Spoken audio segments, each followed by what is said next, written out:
Hey everybody, welcome to Studio Coffee on Friday, February 7th. I've got my coffee here in a Nick DeVries mug. I think I've shown this one before, but there it is. And Guatemalan roast coffee today, so good. I'm so glad it's Friday. It's been a busy week. I've had a lot to do, and I had a big lecture talk back reading that I had to give last night, and it was something I just put a lot of stress on myself for, but anyway, I got it done and I'm so pleased. I'm going to do a little bit of work here in the studio today, and then I actually scheduled to take the afternoon off, so that's what I'm going to do, spend it with some friends. So anyway, today what I wanted to do was something slightly different. I'll let you guys drink coffee and I'm going to do a little bit of work. I'm working on some handles on these mugs, and I thought I would kind of show you what that looks like. So I'm sort of starting, I'll show you this. So this is one of my mugs that I have here, and I was using this as the model for what I wanted to do. And it's a very simple kind of form, but I really like it a lot. It's nice and clean. And what I thought I would do is look for ways to take this form and do a little bit of experimenting with it. Cups are, one of the things I love about making cups is that they are small and they're fairly quick, and so they're a great way to experiment. So in this case I did two types of experiments. So I'll show you, I guess I'll show you the ones with the handles on them. So this experiment is the same form but then paddled to give it some texture. You can kind of see that herringbone kind of weave texture that's on there, and then I've added the handle to that one already. And this one, which was actually more true to this shape, but here I have ribbed 4 times around the sides, which makes the top kind of look like that. So then by putting the handle on one of these out parts where it goes out, then these two parts become good places to drink from, and so it looks kind of like that. I've got a bunch of these over here off camera, but I've got 2 out to do a little demo for you. So you can also see I'm kind of experimenting with a slight different change in the form of the handles as well, looking for handles to really fit the pot. So one of the things I tend to do is even though I have maybe a bunch of pots that look the same or cups that look the same, I oftentimes try to tweak the handle, trying to find the best connection to the form, and also, you know, be really conscious about fit and comfort too. So here's 2 finished ones. I'm gonna set those aside for a second. And here are the 2 that I thought I'd put handles on. So same idea, right? So here's one that's ribbed, and here's one that's paddled with the texture. Okay, so I want to do one other thing to get you started. You can kind of see I've got a few things here. I'm going to show you this closer in a second. But first I'm going to pull one more handle just to show you how I do it. So this is just a lump of clay. I can see I've already been pulling some handles here, but just start and take it and roll it into a cone. I've got some water just off camera, so I'm just going to use the water to get this wet and super slippery. And then just by working it down, almost like what I would imagine milking a cow is like. So just tapering around, squeezing. So it gets very much a cone and continues to taper all the way around. That's really important. I think when you're trying to teach people handles, the hardest thing is getting them to make this skinny both ways. Once you get that, and it's getting kind of close to the size you want, now I'm going to take my thumb, put it right in the middle, and start pulling this way. So that starts to flatten it out. And I don't want it, well, I guess in this case I do want it super flat. So I'm just going to keep working it, and I'm working kind of side to side. Every once in a while I'll also squeeze all the way around. And I'm just going to bring it out and down. Now I do this a little bit different than a lot of people do it. So a lot of people there's several ways to do this. A lot of people really say you should do this part on the mug itself. And actually, I'm going to do a little bit of that, but I like to actually pull them, set them aside, let them set up a little bit, then put it on, and then do a few final pulls when it's on the mug. So my technique is a little bit different than the way a lot of people do it. I've also seen really great potters who actually let them set up before they put them onto the mug. So I don't think there's actually one proper way to do it, but being aware of that, being really sensitive to the way that your handle fits the mug, I think that's really key. So, all right, so now I've got this just about how I want it. It's nice and thin, it still tapers. I'm gonna kind of cut it with my fingers right there, and I'm gonna lay it right here with all the others. All right. Now, so I had a phone call just now, which disrupted my video, which is a new thing for me. Live and learn. So now I've got it turned so that no phone calls will come in, so I'll finish up. So I was talking a little bit about handles and pulling handles. I've got a bunch sitting here, and I want to show you what I've done. So I've done a little bit of setup, so I'll kind of maybe explain it first. So when I do this, I make a lot of handles.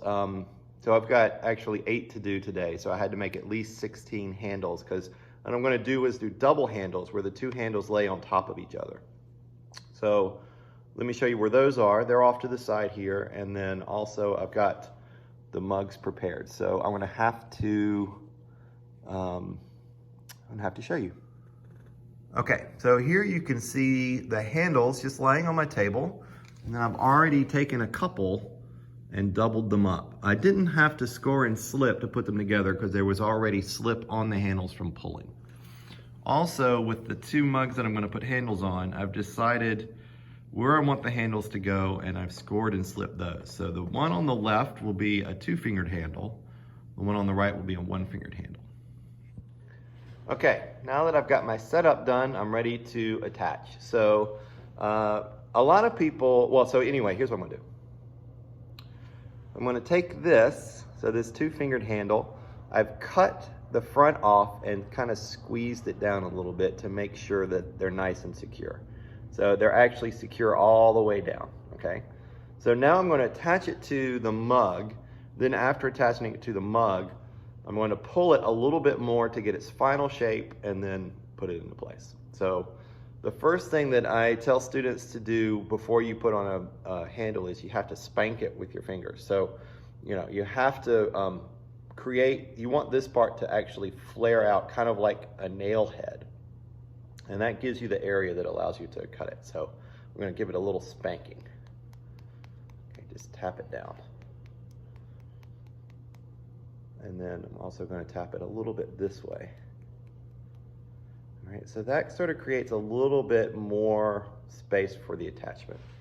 Now over here on the side, I've got my slip and a brush, which you can't see, but there it is. So I'm going to put this on here, right on the places where I scored those lines. I'm going to do a little bit of scoring onto the edge of this as well.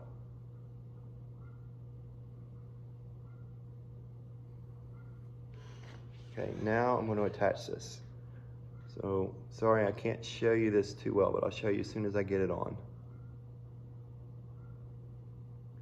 So I'm just lightly pushing, but I want to make sure that it's really secure. The other thing I'm trying to do is keep the handle from bending over.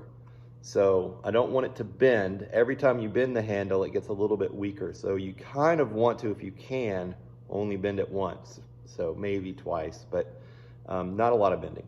Okay, so there's where the attachment is. You can see now it's a little bit thinner right there, and then it's a little bit thicker. So now when I pull it, this will all get kind of the same. So usually I stand up when I do this part, so I'm going to try to do it while I'm sitting down. So I'm going to turn it this way again. That way the handle isn't bending. Get some water, wet the handle. And then the motion I'm actually going to do is the same motion I was doing before. So I'm just using my thumb on top. In this case, I'm going to try not to touch the sides too much because I don't want to lose the place where the line is. Okay, so I'm just going to keep pulling down, pulling down. Get it how I like it. All right, that's not bad. I've got slightly too much, I know. I'm going to go ahead and cut that. Hopefully I still have too much. I want a little extra handle. But I'm getting it thin, which I actually like. I'm actually now going to turn the cup from 90 degrees. I actually want it to slightly go up. So I'm going to actually tilt it a little bit so that the handle is going to actually start springing up instead of straight out. So I want to kind of give it that memory. All right, now I'm going to just very carefully turn the cup over, flip the handle around, make sure it's in line, and attach it. So again, because I was pulling it, there's slip on the handle. So I didn't need to slip this part before I attach it. It already has slip. I'm gonna make sure that's on solid. Cut off with my fingers the last of it. And that's my basic handle. Now, this handle I think is a little, right now, is a little rounder than I wanted. I'd like for it to come out a little bit more. So I'm gonna now just do a little adjustment. Again, wet fingers. I'm just gonna rub right into there. And now you can kind of see what I'm kind of going for. So a little bit more stretched out and a little bit more spring up. Now I can just redo that. Extra score lines I'm going to clean away. This mug has a lot of texture on it, so I don't want to touch it too much.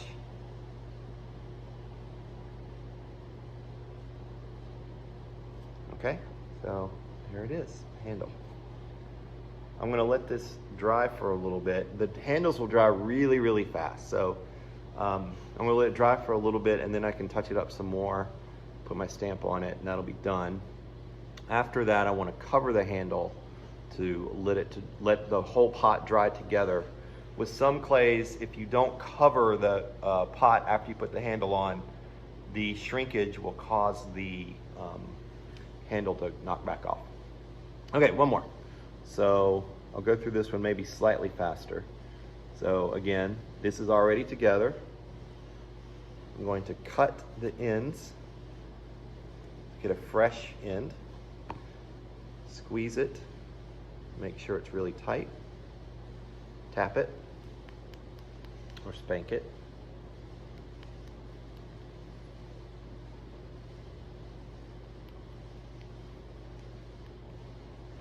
Score it.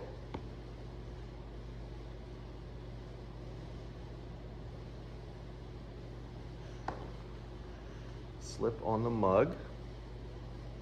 Could put slip on the handle too. I tend to just put slip on the mug.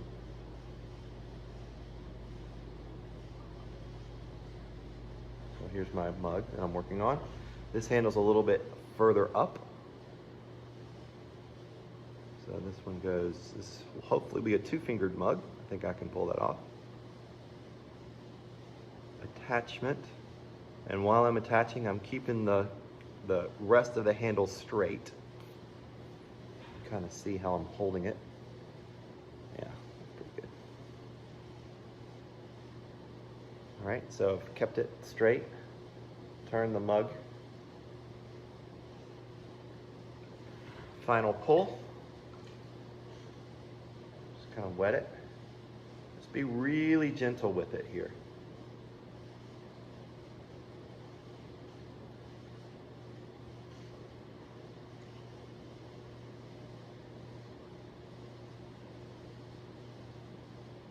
Now it's starting to get nice and long, which is what I'm looking for.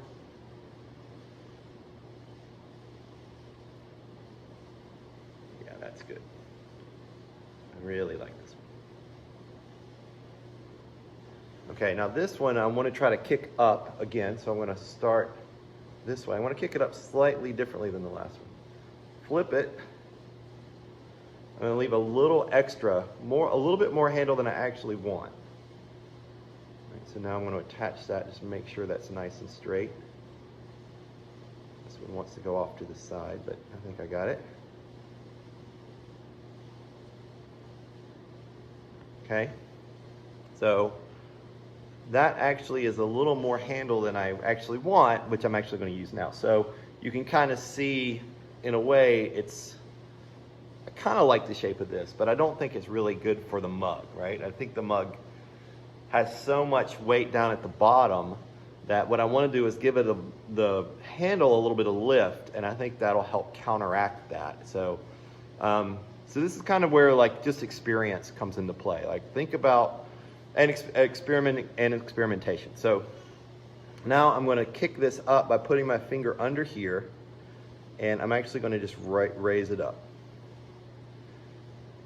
And I'm actually going to put a little tiny turn right at the top. Okay, that's it. That's super simple. But you can kind of see, I think, what I mean. So now there's a big lift, and you see how this space suddenly makes this kind of balance out, or at least that's the way I think about it. Yeah, so that's it. Again, now it's just a waiting game. So this just needs to sit, and then I can come back and do a little bit of cleanup, and I can add my stamp. In the meantime, I'm going to work on the rest of these. This is a long demo, but hopefully you enjoyed it. Hopefully your coffee is not cold. Mine probably is. I'm going to take a sip anyway. Have a great Friday. Have a great weekend. See you next time. Bye.